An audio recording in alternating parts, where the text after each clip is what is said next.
اللہ الرحمن الرحیم۔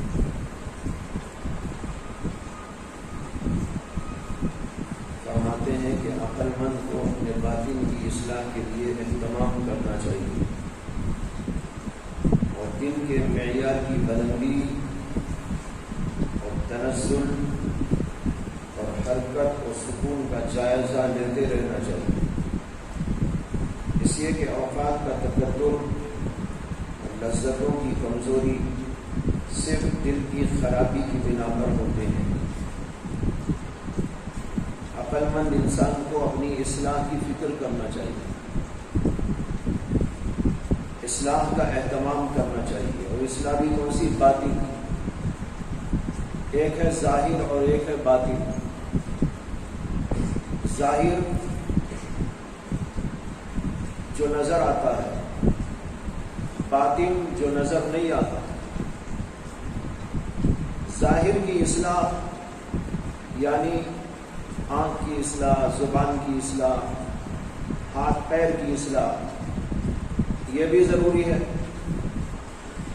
اور ایک ہے باطن، باطن کی اصلاح اس سے بھی زیادہ ضروری ہے۔ آنکھ کی اصلاح بھی ہونی چاہیے کہ آنکھ کہاں استعمال کریں، کہاں نہ کریں، کیسا کریں، کیسا نہ کریں۔ زبان کی بھی اصلاح کرنی چاہیے۔ بہت سارے لوگ زبان کو غلط استعمال کرتے ہیں، جو چاہے بول دیتے ہیں، جیسا چاہے بول دیتے ہیں، جب چاہے بول دیتے ہیں۔ زبان پر بہت کنٹرول رکھنا چاہیے۔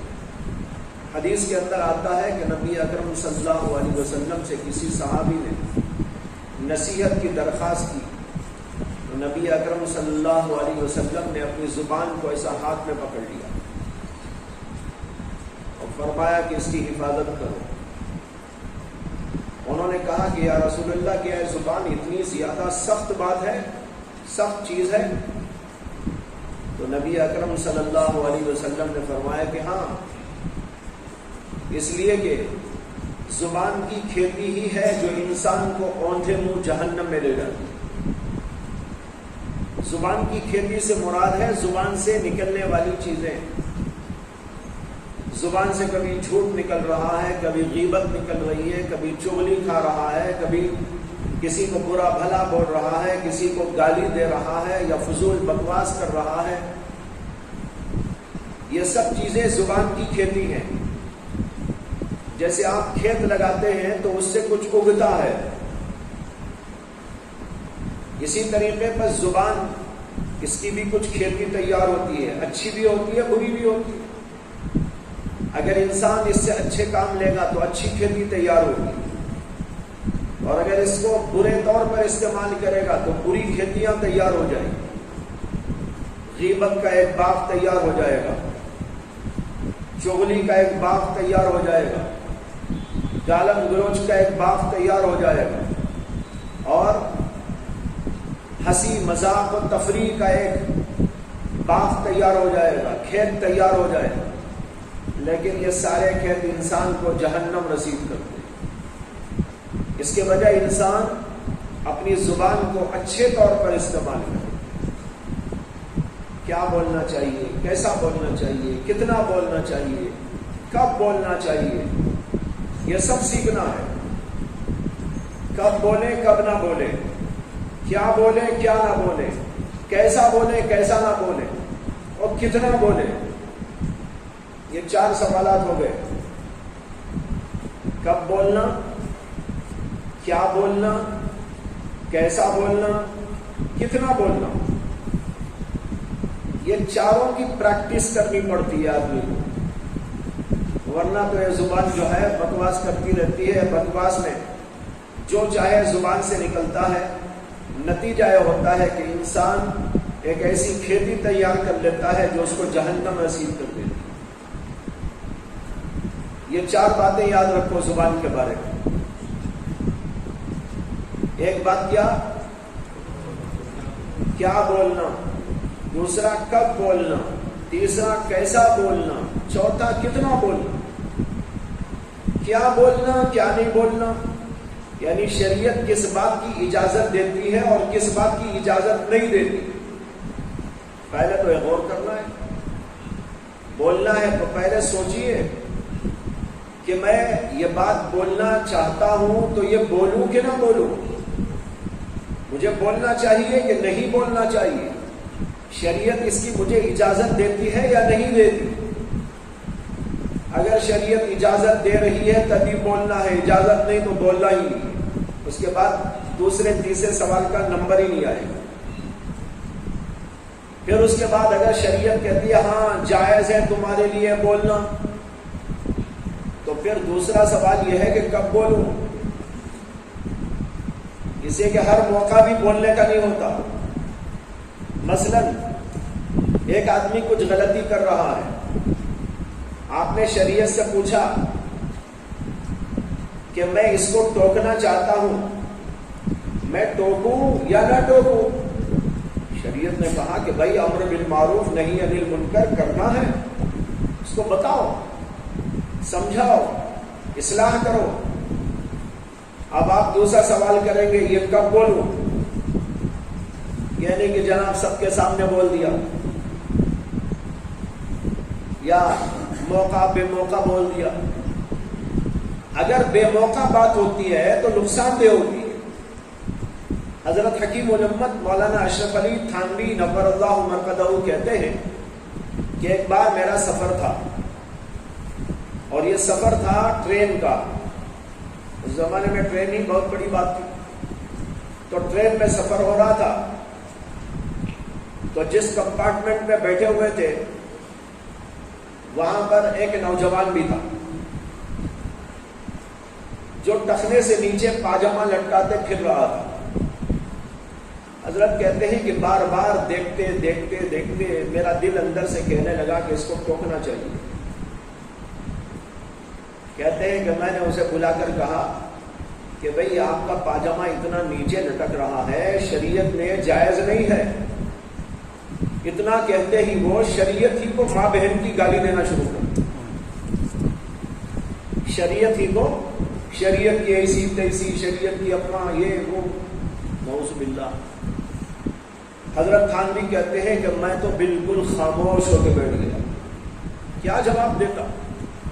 کہتے ہیں کہ مجھے اس واقعے سے بڑی عبرت ملی کہ ہر موقع پر کسی کو نہیں ٹوکنا چاہیے، اور یہ بھی فرمایا کہ میں نے ٹوکنے کو ٹوک دیا لیکن اب دل اندر سے کہتا ہے کہ نہ ٹوکنا چاہیے۔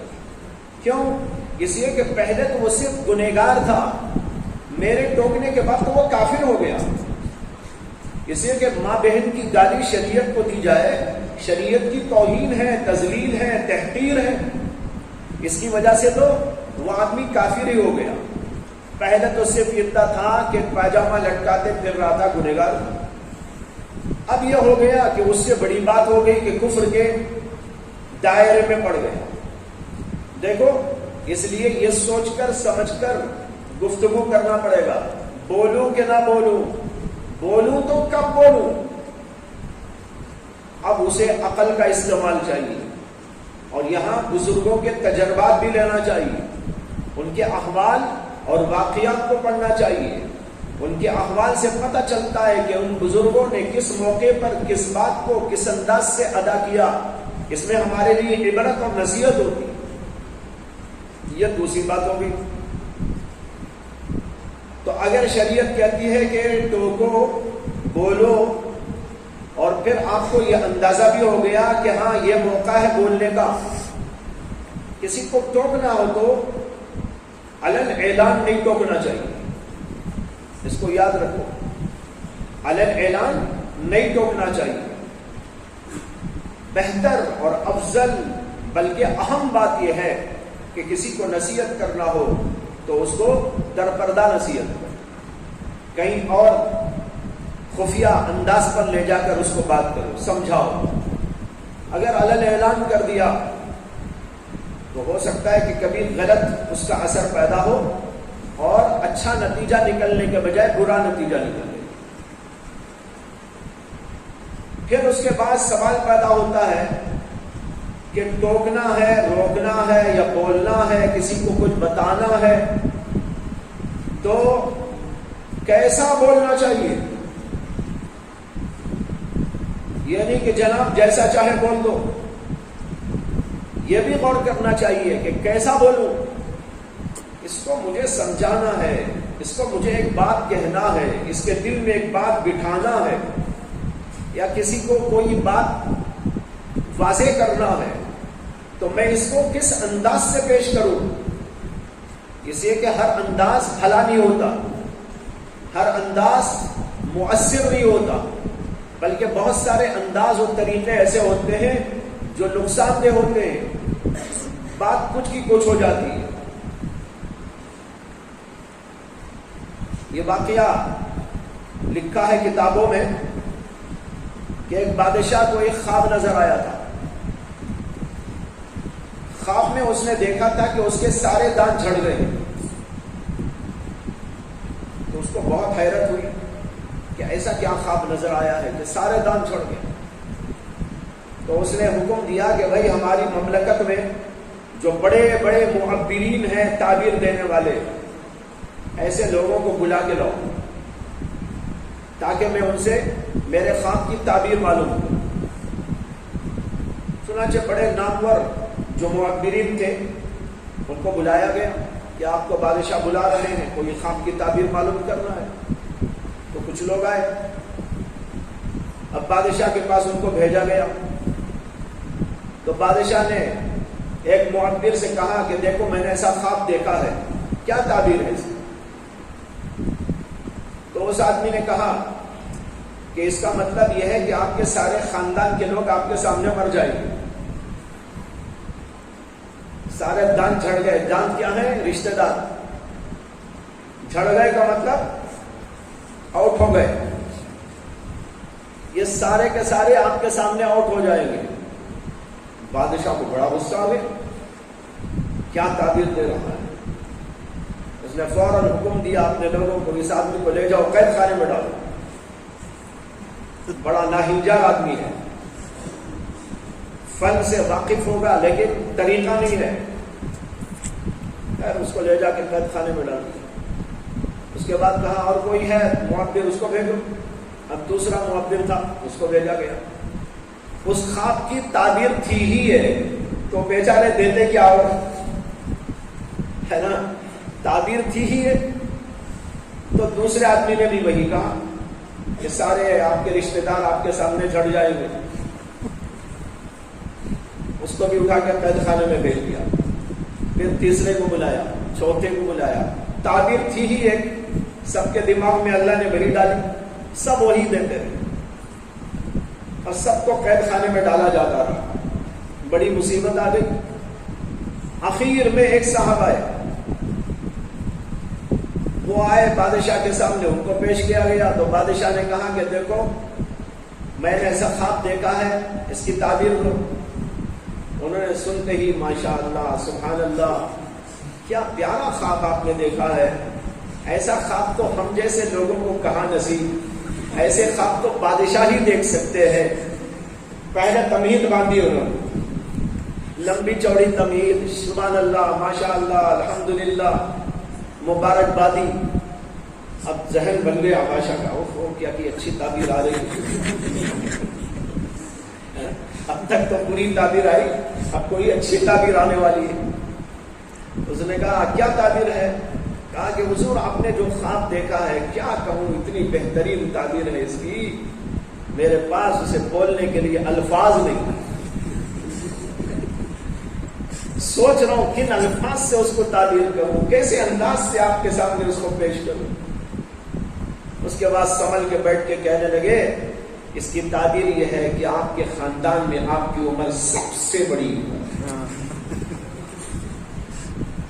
آپ کے سارے خاندان میں آپ کی عمر سب سے بڑی، یہ اس کی تعبیر۔ بادل خوش ہو گیا، کیا بہترین تعبیر دی۔ اب پہلے لوگوں نے جو تعبیر دی اس میں اور اس میں کیا فرق ہے؟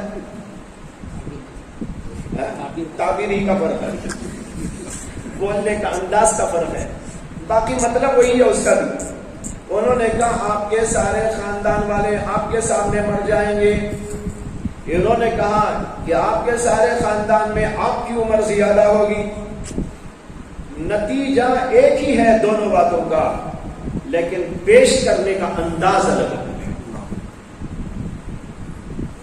اس پیش کرنے کے انداز پر ان لوگوں کو تو ملا سزا کا معاملہ، اور ان کو ملا خلعت اور انعام۔ بادشاہ نے اسے خلعت دی، انعام دیا اور بھیجا، رخصت کیا۔ لوگوں نے پوچھا اس میں اور اس میں کیا فرق ہے؟ دونوں میں تو ایک ہی بات ہے۔ بادشاہ نے کہا، بادشاہ کوئی بے وقوف نہیں تھا، کہیں آپ سمجھو کہ وہ کوئی بے وقوف تھا جسے اٹھا کے بھیج دیا، نہیں، بڑا عقل مند تھا وہ انسان۔ اس نے کہا پہلے لوگوں نے بھی تعبیر وہی دی، دوسرے آدمی نے بھی وہی تعبیر دی، لیکن تعبیر دینے کا سلیقہ بھی چاہیے۔ ان لوگوں کے پاس وہ سلیقہ نہیں تھا، اس لیے بات کہہ کر لوگوں کے دل کو، دماغ کو خراب کرتے تھے، لوگوں کو اذیت پہنچاتے تھے، لوگوں کے دل کو دکھ اور رنج پہنچاتے تھے۔ بات وہی اس نے بھی کہی، لیکن کہنے کے انداز سے خوشی ہوئی، راحت ہوئی، اور جو ہے دل میں فرحت، انبساط پیدا ہوا۔ یہ فرق ہے بولنے کے انداز۔ اس لیے جب بھی کسی سے بات کرے تو سوچ سمجھ کر بات کرو کہ بھائی کیسے انداز سے بات کریں۔ بعض لوگ بہت ہی سخت کرخت لہجے میں کوئی بات کہتے ہیں، بات تو بالکل صحیح ہوتی ہے، لیکن اس صحیح بات کو بہترین انداز سے پیش کیا جائے تو لوگ قبول کر لیتے ہیں۔ ایک بزرگ کا واقعہ لکھا ہے، بزرگ نے، ایک عالم تھے، وہ ایک عالم کا واقعہ کہ ایک بادشاہ نے ان سے نصیحت کی درخواست کی، تو انہوں نے بادشاہ کے ساتھ بہت ہی برے انداز سے گفتگو، بڑے سخت لہجے میں، عجیب انداز میں۔ تو بادشاہ نے کہا کہ جناب میں ایک بات عرض کرنا چاہتا ہوں، وہ یہ ہے کہ آپ موسیٰ سے بڑے نہیں، میں فرعون سے گھٹیا نہیں۔ آپ موسیٰ سے بڑے نہیں ہیں اور میں فرعون سے گھٹیا تو نہیں ہوں، ایمان والا تو ہوں، اتنا تو ہے، گنہگار ہوں، جیسا بھی ہوں، لیکن بہرحال فرعون سے تو بدتر نہیں ہوں۔ اور آپ جتنے بھی چاہے اچھے ہوں، بڑے ہوں، لیکن موسیٰ سے بڑے تو آپ بھی نہیں۔ لیکن جب اللہ تبارک و تعالیٰ نے سیدنا موسیٰ علیہ السلام کو فرعون جیسے مردود کے پاس بھیجا تھا تو یہ فرمایا تھا قولا لہ قولا لینا، اے موسیٰ اور اے ہارون جب اس سے گفتگو کرو تو ذرا نرم انداز سے گفتگو کرنا۔ اللہ اکبر، کتنی عجیب بات ہے۔ اس واقعے کے ضمن میں یہ آیت آ رہی ہے تو دماغ کے دریچے کھل رہے ہیں۔ ویسے تو پڑھتے ہیں، ترجمہ بھی پڑھتے ہیں، آپ لوگوں میں بہت سے لوگوں نے پڑھا ہوگا، لیکن اس نقطے پر غور کیجیے کہ موسیٰ علیہ السلام بھیجے جا رہے ہیں فرعون جیسے مردود کے پاس، اور یہ اتنا بڑا مردود تھا کہ قرآن خود کہتا ہے کہ اس نے انا ربکم الاعلی کا دعویٰ، میں سب میں بڑا پروردگار، خدائی کا دعویٰ۔ ایسے خدائی کے دعوے دار کے پاس موسیٰ علیہ السلام اور حضرت ہارون کو اللہ بھیج رہے ہیں تو کہتے ہیں قولا لہ قولا لینا، اس سے بات کرو تو ذرا نرم انداز سے بات کرو، اور نتیجہ کیا ہوگا؟ لعلہ یتذکر او یخشی، ہو سکتا ہے کہ وہ نصیحت پر آمادہ ہو جائے، نصیحت کی بات لینے پر آمادہ ہو جائے، او یخشی، یا اللہ سے ڈر جائے۔ معلوم ہوا کہ قول لین کی یہ تاثیر ہے نا، اس لیے کہ قرآن خود کہہ رہا ہے لعلہ یتذکر و یخشی، تو معلوم ہوا کہ اس قول لین میں یہ تاثیر اللہ نے رکھی ہے کہ اس سے آدمی نصیحت حاصل کرتا ہے یا اللہ سے ڈرنے لگتا ہے۔ یہ دونوں ایک ہی باتیں ہیں، یتذکر و یخشی، یہ دو الگ الگ باتیں نہیں ہیں، بلکہ یہ ایک دوسرے کے موافق ہیں۔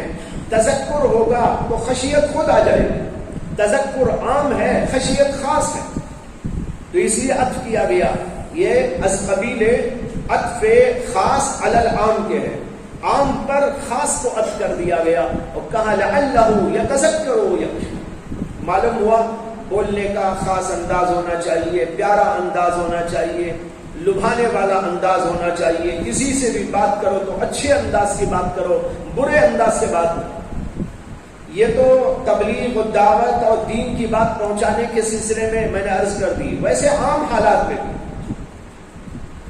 جب بھی کسی سے ملنا جلنا بات کرنا، ایک ہوتا ہے بڑا کرخت لہجہ سخت انداز، ایک ہوتا ہے پیارا انداز اچھا انداز جس سے کہ لوگ قریب آئیں، جس سے لوگ محبت کریں، جس سے لوگ انسیت محسوس کریں. نبی اکرم صلی اللہ علیہ وسلم کے بارے میں قرآن میں ہے کہ اللہ تعالیٰ نے فرمایا کہ اگر آپ سخت دل ہوتے وَلَوْ كُنْتَ فَظًّا غَلِيظَ الْقَلْبِ، اگر آپ سخت دل ہوتے کرخت لہجے والے ہوتے لَنْفَضُّوا مِنْ حَوْلِكَ، یہ صحابہ جو آپ کے اطراف و اکنام میں بیٹھے ہوئے ہیں یہ سب آپ کے قریب نہ آتے، بھاگ جاتے. لیکن آپ کی صفت یہ ہے کہ آپ رحیم ہیں، کریم ہیں اور نرم دل ہیں، لوگوں کو لبھانے والی بات کہتے ہیں، بھلائی کے ساتھ لوگوں کو اپنی طرف کھینچتے ہیں. نتیجہ ہوتا ہے کہ لوگ آپ کو گھیرتے ہیں.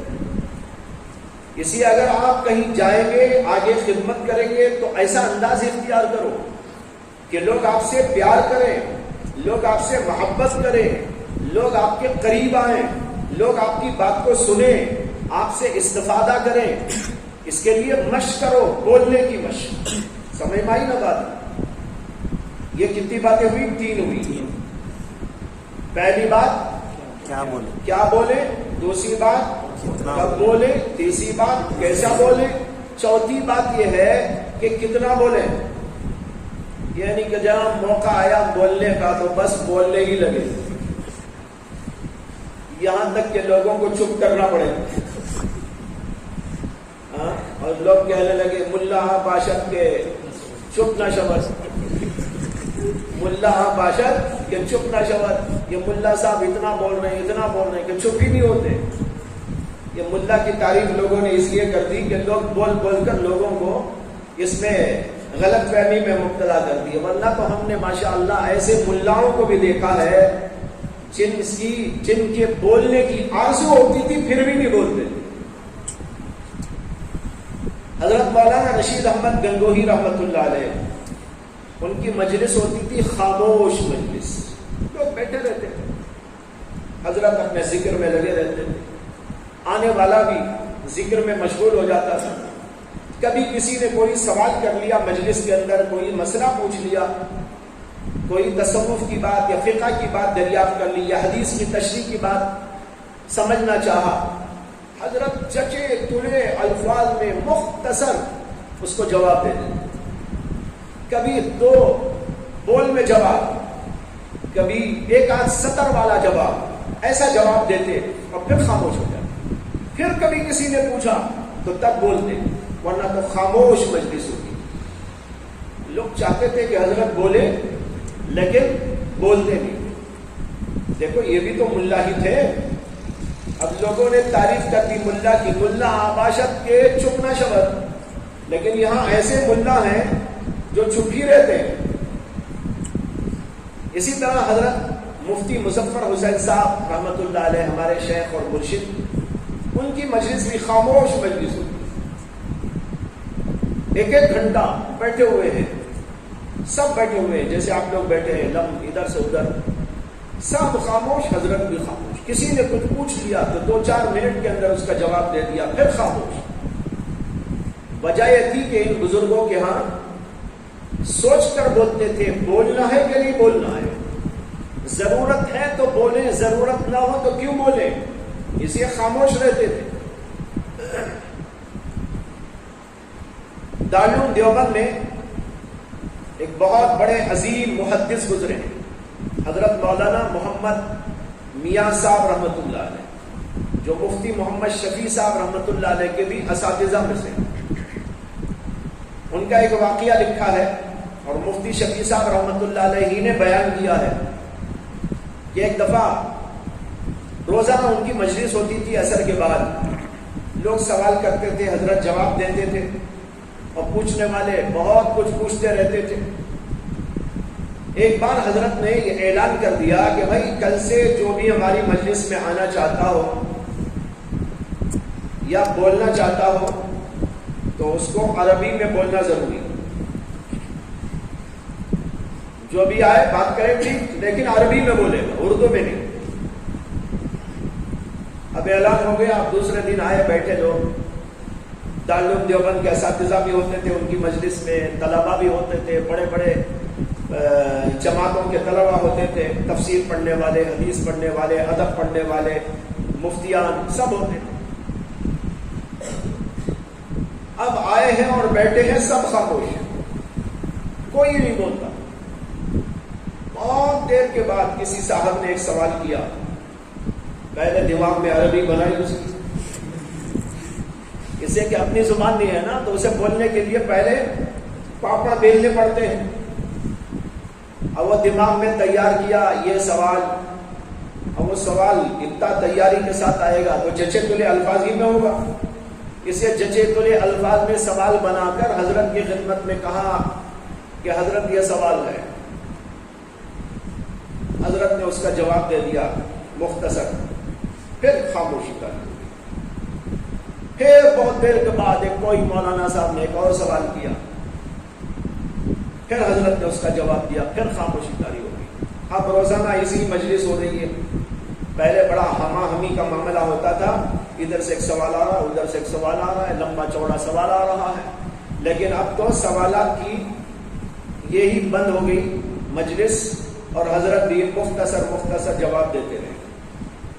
تو لوگوں کو محسوس ہوا کہ مجلس میں مزہ نہیں آ رہا، پہلے جیسا مزہ نہیں آ رہا۔ تو کسی نے کئی دن کے بعد حضرت سے کہا کہ حضرت یہ آپ نے جو قید لگا دی بڑی بھاری قید لگائی ہے، عربی ہی میں گفتگو کرو، بڑا مسئلہ پیش آ گیا ہے، ہر آدمی بول نہیں سکتا، تو اس لیے سب خاموش بیٹھ جاتے ہیں۔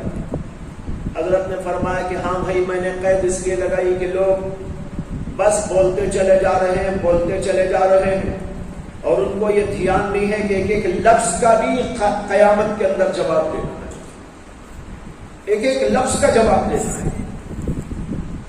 پوچھ ہوگی، سب ریکارڈ موجود ہوگا، تم نے یہ جملے کہے تھے، یہ لفظ کہا تھا، یہ لفظ تو اتنے چھوٹے سے جملے میں بھی، یہ جملہ تو اتنے چھوٹے سے الفاظ کے اندر بھی سنایا جا سکتا تھا، تم نے اتنے لمبے چوڑے الفاظ کے ساتھ اس جملے کو کیوں ادا کیا؟ اس کا بھی جواب دینا ہوگا۔ حضرت نے کہا ہماری تھوڑی سی عمر ہے، اس تھوڑی سی عمر میں فضولیات کے اندر ہماری زندگی برباد نہ ہو جائے، اس لیے میں نے قید لگائی کہ عربی میں بولو تاکہ لوگ سوچ کر سمجھ کر جچے تلے الفاظ میں بولیں اور فضول گوئی بند ہو جائے۔ سمجھ میں آئی بات؟ اس لیے مشق کرو ان چیزوں کی، زبان سے لفظ نکلے ضرورت کے مطابق نکلے، ضرورت نہیں ہے بولنے کی، بس خاموش۔ گھنٹہ گزر جائے، 2 گھنٹے گزر جائیں، پورا دن گزر جائے، ضرورت نہیں ہے، نہیں بولنا چاہیے۔ اچھا ایک بات اور عرض کر دوں یہاں پر، بعض وقت ضرورت سمجھ کر جی نہ چاہے تو بھی بولنا چاہیے۔ ایک تو یہ ہے کہ آدمی جی چاہ کے بول رہا ہے، وہ تو غلط ہے، وہاں تو شریعت میں پوچھنا پڑے گا آپ کو، بولوں کہ نہ بولوں، اور کب بولوں، کیسا بولوں، کتنا بولوں۔ اور بعض وقت ایسا ہوتا ہے کہ آدمی یہ چاہتا ہے، یعنی اس کا دل ایسا بن گیا ہے، اب وہ بولنا نہیں چاہتا۔ حضرت شیخ الحدیث مولانا زکریہ صاحب کانلوی بچپن میں بہت بولتے تھے، جب چھوٹے بچے تھے پڑھتے تھے بہت بولتے تھے۔ ان کے چاچا حضرت مولانا شاہ محمد الیاس صاحب کانلوی ان کو پڑھاتے تھے، اس زمانے میں گنگوں میں قیام تھا، بہت بولتے تھے۔ تو انہوں نے کہا کہ زکریا اگر ایک گھنٹہ خاموش بیٹھے تو 2 روپے دوں گا تجھے، 1 گھنٹہ خاموش بیٹھے تو 2 روپے انعام دوں گا۔ حضرت شیخ الحدیث صاحب یہ واقعہ خود لکھتے ہیں کہ وہ 2 روپے لینے کا کبھی نمبر ہی نہیں آیا، یعنی کبھی ایسا ہوا ہی نہیں کہ 1 گھنٹہ خاموش بیٹھوں، کچھ نہ کچھ بول دیتا تھا، اور اس لیے نمبر انعام کا آیا ہی نہیں۔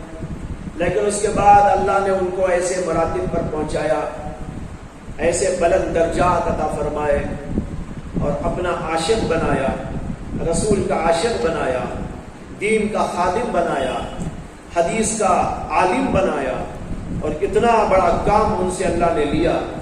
تو پھر اس زمانے میں جب وہ بن چکے تھے، کہتے ہیں کہ میں نے ایک دفعہ اپنے چچا کو یاد دہانی کہ حضرت آپ نے بچپن میں مجھے کہا تھا کہ 1 گھنٹہ خاموش بیٹھے تو 2 روپے انعام دوں گا، اگر اب چاہیں تو 1 سال تک بھی بیٹھوں، 6 ماہ تک بھی خاموش بیٹھ سکتا ہوں. تو حضرت نے کہا ہاں بھائی وہ زمانے میں تو تھا، اب کی بات تو الگ ہے. تو دیکھو ایک زمانہ ایسا آ گیا 6 مہینے بھی چاہیں بغیر بولے بیٹھے تھے، اسے کہ ضرورت نہیں. میں کہہ رہا تھا جب ایسا بن جائے تو اب جی تو نہیں چاہے گا کسی سے بولوں، اسے کہ اس کا دل اللہ سے لگا ہوا ہے اور اللہ سے تعلق، اللہ سے محبت اور اللہ سے کنیکشن کی وجہ سے اس کا دل تو خدا کی یاد میں ہے، وہ کسی سے بولنا نہیں چاہتا. لیکن شریعت کہتی ہے یہاں بولو. مثلا ماں سے بولو، آپ گھر میں گئے ماں موجود ہے، ماں سے بولتے ہی نہیں، آپ کا دل ماشاءاللہ اللہ سے لگا ہوا ہے، آپ کا جی نہیں چاہ رہا کسی سے بات کرو، کیا بات کرو. لیکن شریعت کہتی ہے اب تمہارے دل کا نہیں مسئلہ، اب شریعت کا مسئلہ ہے. بولو، جاؤ بات کرو ماں سے، اور ایسی بات کرو کہ اس کا دل خوش ہو جائے. باپ کے پاس جاؤ، بات کرو اس سے، جی نہ چاہے لیکن اب بات کرو. اس لیے بات کرو کہ شریعت تم سے کہتی ہے کہ ماں باپ کا حق ہے.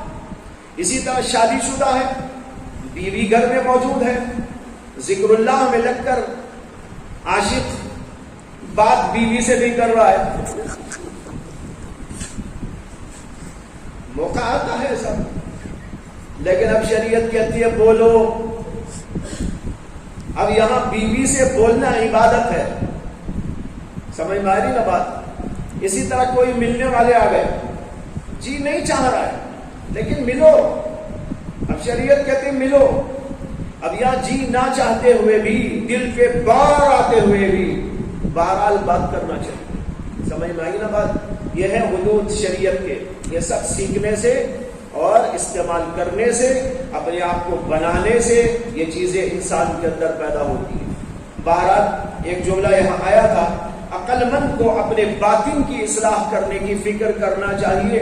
میں نے اس پر کہا باطن بات، اس سے پہلے ظاہر، اس میں آنکھ ہے، اس میں زبان ہے. زبان پر یہ باتیں یاد آ گئی. زبان کی اصلاح یوں کرنا ہے. اب اس کو یاد رکھ کر آپ لوگ مشق کرو. اس